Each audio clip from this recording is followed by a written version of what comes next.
santai hari ini ya, kesibukan ya, kesibukannya Pak Didi, aktivitas sehari-hari dan juga aktivitas usahanya yang sedang dikembangkan saat ini. Kalau di bisnis ingin mengetahui sosok flashback sedikit nih saat ke belakang. Setelah lulus dari perguruan tinggi, kuliah, apa sih step yang jalankan oleh seorang Pak Didi Wahyu itu? Mungkin bisa diceritakan Pak sedikit ya? Baik. Ya nggak usah seorang Didi Wahyudi lah ya. Ya saya saja ya. Nah, Oke, saya lulus kuliah itu tahun 90 akhir. Kemudian awal 91 saya mulai merantau kerja di sebuah perusahaan minyak yang ada di Riau. Perusahaan minyak namanya Caltex. Saya kerja di sana kira-kira 10 tahun sebagai engineer, mengerjakan berbagai proyek, ya, gitu. Proyek konstruksi terutama. Pada waktu itu sedang gencar-gencarnya pengembangan duri steam flood, yaitu pengembangan eksplorasi dan produksi minyak mentah dengan teknologi injeksi uap. Jadi waktu itu saya terlibat di proyek itu mulai dari area 5, area 6, 7 dan seterusnya. Kemudian saya kerja di sana kira-kira 10 tahun. Ya. Kemudian ya sudah mengundurkan diri, terus menekuni bidang yang sekarang saya kerjakan saat ini. Bidang pengukuran produksi sumber minyak atau bisa disebut dengan well test. Ya, sedikit sebelum kita melangkah tentang well test ini Pak Didi. Ketika Pak Didi memutuskan ingin membangun sebuah perusahaan, itu bagaimana bisa tentunya menyiapkan kita manpower, kita menyiapkan segala resources yang lain mungkin dari perangkatnya. Bisa Pak Didi sedikit informasikan ke kami? Ya, perjalanan perusahaan ini nggak langsung seperti sekarang ini ya. Awalnya juga mulai dari kecil. Awalnya mungkin hanya kita saja beberapa orang gitu. Saya sebagai tenaga inti. Kita waktu itu fokus pertama kali menjual alat atau menjual sistem. Kita baru mulai menjadi perusahaan jasa atau menjadi service company itu mulai tahun 2009. Jadi awal perusahaan ini berjalan itu mulai tahun 2001. Itu lama prosesnya, sampai tahun 2009 kita baru menjadi service company. Begitu kita menjadi service company baru banyak melibatkan tenaga kerja gitu. Ya kita rekrut dan kita latih sampai menjadi tenaga-tenaga yang memang terlatih dan kompeten untuk melakukan pekerjaan yang diperlukan ya, untuk mengerjakan yang namanya well test ini, jasa-jasa well test atau well test services. Produk atau jasa layanan dari Empas ini sendiri apa Pak Didi? Utamanya bisnis Empas ini sendiri apa? Ya, jadi bidang bisnis yang kita miliki saat ini adalah kita berfokus pada yang namanya jasa well test atau jasa pengukuran produksi sumur. Diawali dengan kita sebetulnya mempunyai teknologi yang kita sebut teknologi AquaFlow. Itu adalah teknologi pengembangan dari teknologi yang lama. Yang teknologi lama itu namanya atau bisa disebut dengan konvensional well test separator. Nah, kita kembangkan menjadi separatornya itu menjadi lebih kompak, menjadi ringkas gitu ya, sehingga membutuhkan biaya yang lebih rendah dan cara pengoperasian yang lebih simple. Itu keunggulan dari yang namanya teknologi AquaFlow itu, yang kita PT Empas menjadi perpanjangan tangan atau menjadi agent dari AquaFlow well test ini tadi. Nah, awalnya kita mulai dengan menjual sistem. Dengan berjalannya waktu kita baru berevolusi menjadi well test service company. Jadi yang namanya kita bekerja di dunia perminyakan itu kita mesti mengikuti prosedur dari perusahaan minyak yang berlaku gitu ya. Kita sebagai kontraktor, kita masuk ke perusahaan minyak itu biasanya selalu melewati prosedur tender. Ya, kita mengikuti dari tender ke tender. Gitu. Bagaimana caranya kita bisa mendapatkan kepercayaan dari mereka, yaitu melalui perjuangan dan doa gitu ya. Ya, kita diberi kepercayaan tentu dengan pertolongan Tuhan gitu ya, bahwa pada suatu ketika sampai pada akhirnya perusahaan-perusahaan minyak yang cukup besar itu memberikan kepercayaan pada kita untuk oke, kita dipercaya untuk masuk dan melakukan jasa well test yang dibutuhkan sama mereka dengan kompetensi yang kita punya. Ya, Pak Didi, setelah diterima lolos seleksi ya, apa bahasa itunya, internal propertas atau bahwa MPAS layak bisa mengerjakan jasa well test itu. Bagaimana sih teknis jasa layanan dari MPAS ini untuk pengukuran produksi itu baik di onshore maupun di offshore, itu ada mekanisme tersendiri atau seperti apa? Pada dasarnya begini ya, pengukuran produksi minyak. Jadi kita meletakkan alat yang kita punya ini itu dekat dengan sumur minyak. Jadi sumur itu biasanya di satu instalasi fasilitas produksi minyak itu ada yang namanya wellhead, kepala sumur. Jadi kita meletakkan alat kita dekat dengan kepala sumur, alat kita hubungkan ke jalur pipa produksi. Jadi produksi yang keluar dari sumur minyak itu nanti dialirkan masuk ke alat kita. Di dalam alat kita ini dilakukan pemisahan dan pengukuran. Nanti pengukurannya juga akan direkam dengan sistem komputer yang kita punya. Jadi nanti setelah hasil tes ini selesai, maka laporannya langsung jadi. Gitu. Nah, minyak yang sudah melewati alat kita tadi itu, begitu keluar dari alat kita kembali ke jalur produksi yang semula. Kira-kira gambarannya seperti itu, baik untuk offshore maupun onshore mirip, cuma lokasinya dan situasinya saja yang berbeda. Ya, berapa lama atau berapa waktu yang dibutuhkan well test ini untuk mengukur ya dia punya kapasiti produksi dalam produksi? Ya, berapa lama waktu yang dibutuhkan untuk melakukan well test? Tiap-tiap perusahaan minyak punya SOP yang berbeda-beda. Untuk misalnya seperti di satu perusahaan minyak di Riau yang sumurnya ribuan, karena sumurnya begitu banyak, maka SOP mereka mengatakan saya perlu waktu pendek saja untuk melakukan well test. Yang penting frekuensinya.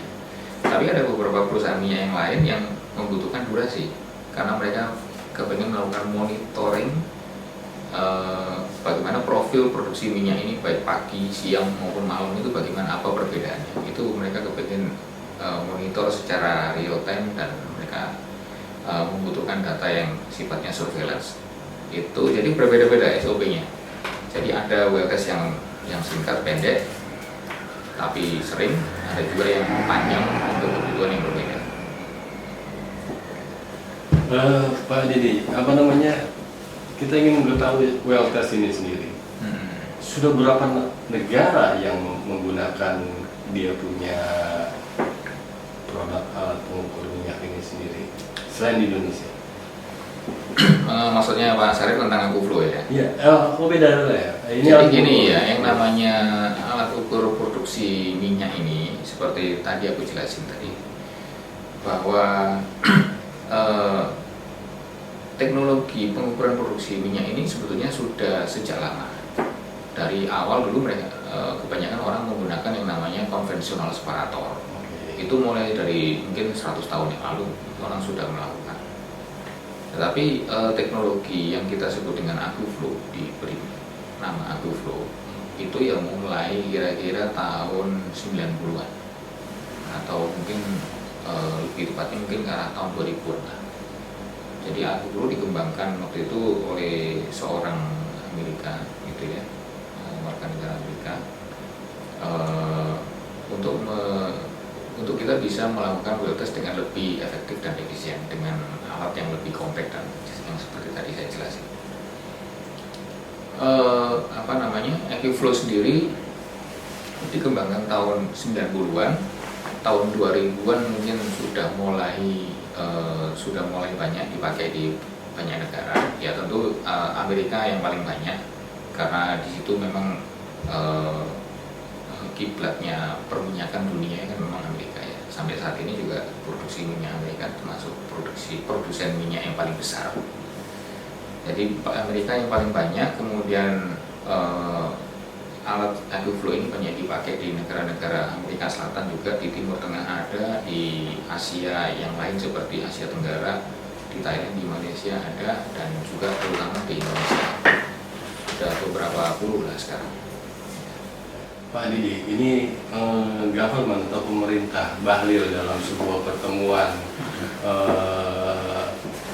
dengan para pengusaha muda Indonesia kemarin menyatakan bahwa Indonesia sebetulnya mempunyai banyak sumber daya minyak ya. Dia menyebutkan ada 16.900 sekian sumur, termasuk yang sudah nggak aktif akan direvitalisasi lagi, dan yang dipastikan itu ada 5.000 sumur yang diaktifkan. Bagi Empas yang menyediakan jasa alat pengukuran produksi minyak, sebuah peluang atau apa? Ya tentu setiap sumur tentu membutuhkan pengukuran produksi. Jadi dengan bertambahnya sumur yang diaktifkan di Indonesia, tentu ini menjadi peluang, opportunity bagi kita sebagai penyedia jasa pengukuran produksi minyak. Kita tentu akan mendukung kebijakan-kebijakan yang sifatnya ingin menaikkan produksi minyak nasional. Ya, itu tentu kita harus dukung. Kalau ada kebijakan yang ingin menaikkan produksi minyak nasional, yaitu merupakan suatu kebijakan yang tentu mudah-mudahan akan bisa menambah devisa dan sebagainya untuk Indonesia ya. Untuk menaikkan produksi minyak nasional, ini harus kita dukung. Iya, terima kasih Pak Didi. Pak Didi, minyak yang berbasis dari fosil itu kan ya, di Indonesia tentu tidak terbarukan ya Pak Didi. Iya, akan habis, dan satu sisi dunia internasional juga ada Paris Agreement ya Pak Didi. Ya, cobalah mengembangkan sumber daya yang bisa diterbarukan seperti matahari, air dan sebagainya. Khusus untuk di minyak itu juga kan kita sekarang ada potensi sumber daya lain seperti geothermal akan dijadikan gas, atau enggak ya, kita punya SDA lain bisa dijadikan energi. Nah, berkorelasi dengan Aquiflow atau itu alat pengukur dari Empas sendiri, itu juga sudah melakukan sebetulnya untuk sasaran pengukuran gasnya sendiri. Misalnya dibutuhkan nanti berkembang ada biofuel mungkin dari biofuel dari ini. Apakah juga memang itu bisa dipergunakan khusus untuk gas? Ini teknologi Aquiflow ini memang diperuntukkan untuk sumber-sumber minyak dan sumber-sumber gas. Ya, jadi memang kalau kita lihat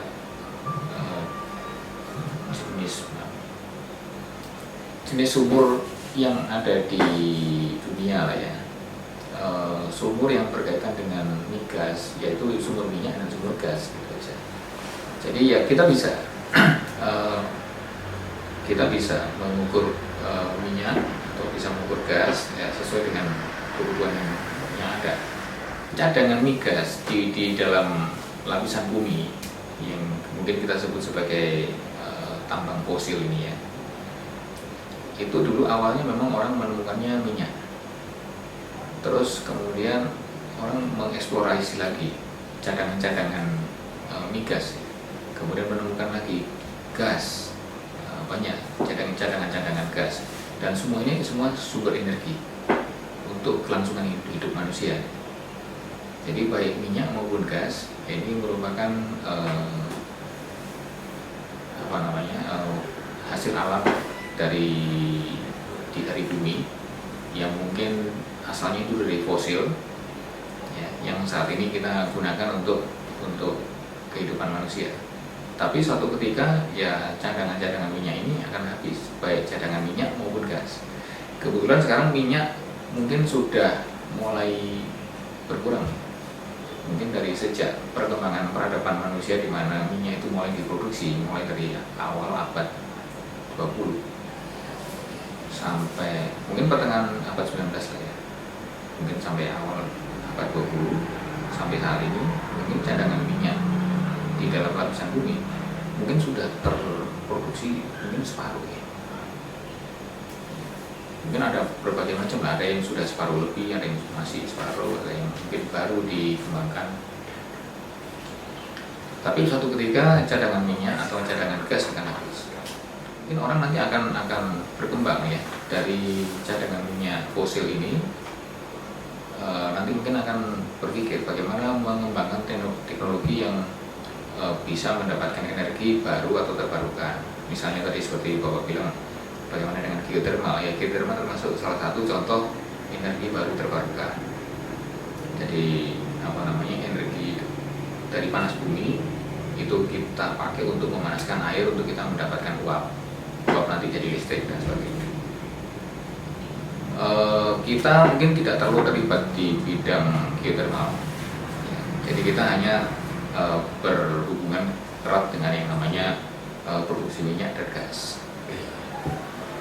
Tapi itu nanti bisa kita pikirkan apa yang dibutuhkan untuk industri geothermal. Mungkin kita bisa terlibat dan berkontribusi. Ya. Pak Didi, ini core business ini penasaran tadi sama namanya Akuflow itu. Sebetulnya dia apa sih teknis fungsinya itu sendiri dari mengitur tadi Pak Didi menyebutkan bisa mengukur kadar minyak, gas dan yang lainnya. Itu proses teknisnya seperti apa sih? Ya, baik.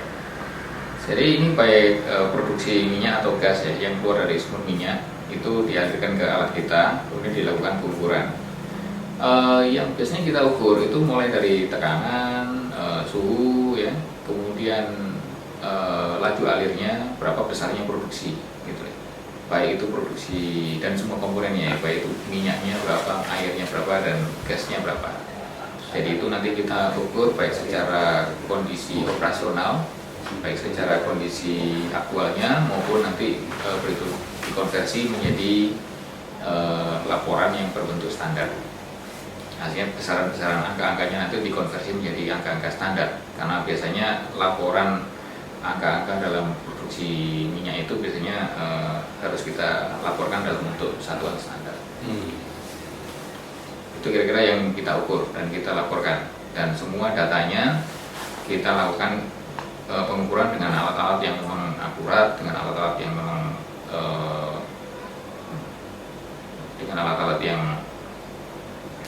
bersifat elektronik dan digital gitu ya. Kemudian datanya kita rekam dan kita kalkulasi dengan menggunakan komputer. Jadi setelah dilakukan pengujian, langsung terreport, cepat dibutuhkan oleh pihak customer. Jadi kita sudah merakit satu alat yang bisa melakukan pengukuran dekat dengan sumber minyak dengan sistem komputerisasi. Ya, hasil perhitungannya langsung dihitung di tempat. Datanya bisa langsung kita lihat pada saat pengukuran itu berlangsung. Begitu pengukurannya selesai, laporan langsung jadi. Dengan alternatif lain, bacaan dari pengukuran minyak itu juga bisa dikirimkan secara online dengan menggunakan komunikasi internet gitu ya. Ya, angkanya bisa langsung kita lihat di mana kita duduk, kita bisa lihat datanya di kantor. Bisa nggak kita diinformasikan bahwa memang Enpas ini mempunyai pabrikan sendiri alat ini, Akuflow ini, dan di mana saja sudah dibangun pabrikan ini? Ya, jadi sebetulnya kita menjadi agen Akuflow ya. Pada awalnya semua desain kita dapatkan dari Akuflow. dengan berkembangnya waktu kita sekarang punya kemampuan untuk mendesain. Dengan kita menjadi agen Akuflow, kita punya kemampuan untuk melakukan rekayasa dan perakitan. Jadi sudah cukup banyak unit Akuflow well test unit ini yang kita rakit dan kita fabrikasi lokal di dalam negeri. Kita punya bengkel, workshop untuk fabrikasi, kita punya yang di Cikarang, dan kita lakukan untuk merakit beberapa unit yang sudah kita bangun, baik itu kita jual untuk klien maupun kita pakai sendiri untuk keperluan penyediaan jasa pengukuran produksi sumur ini. Ya, dan sudah standarisasikan misalnya mungkin ya Pak Didi, atau Oh ya, kalau standarisasi kita menggunakan manajemen ISO, manajemen keselamatan dan kesehatan kerja, ya, dan juga manajemen lingkungan. Ya. ISO 9001, ISO 45001, ISO 18001. ISO 14001. Jadi sudah lengkap lah. Ya. PT Empas sudah mempunyai semua itu. Ya, itu standar semua, hampir semua perusahaan yang bergerak di bidang migas wajib punya standarisasi manajemen ISO. Lanjut ke Pak Didi mengenai Empas ini sendiri. Kan sudah banyak apa yang dibutuhkan untuk melakukan pengukuran ya di lapangan. Tentu di situ kan juga dibutuhkan sumur di dalam satu capture area saja itu kan banyak. Bagaimana Pak Didi bisa memenuhi target dari yang dibutuhkan customer? Ya, kebetulan kita punya satu customer yang mempunyai sumber minyak yang berada di darat yang biasa disebut sebagai onshore, ya. Dan jumlah sumurnya banyak sekali, ribuan, dan tersebar di banyak lokasi. Maka kita perlu berpikir bagaimana caranya kita menjangkau banyak sumur minyak yang tersebar di banyak lokasi tersebut.